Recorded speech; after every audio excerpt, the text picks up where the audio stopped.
दिवंगत दत्ता मेघेजी हे नागपूर वर्ध्यातच नव्हे, विदर्भातच नव्हे, तर एक महाराष्ट्राचं एक नेतृत्व होतं.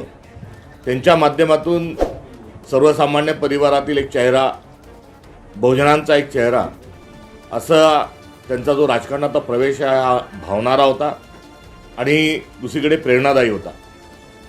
त्यांच्या नेतृत्वात दीर्घकाळ राज्यात आणि खासदार केंद्रात या दोन्ही ठिकाणी त्यांना प्रतिनिधित्व करण्याची संधी मिळाली.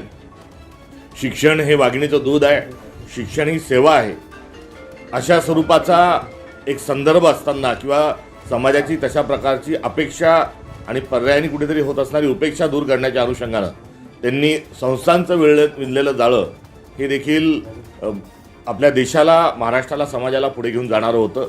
असं एक शून्यातून विश्व निर्माण करणारे कर्तृत्ववान, मितभाषी अशा स्वरूपाचे दत्ता मेघेजी यांचं जे निधन झालं त्याबद्दल मी दुःख व्यक्त करतो.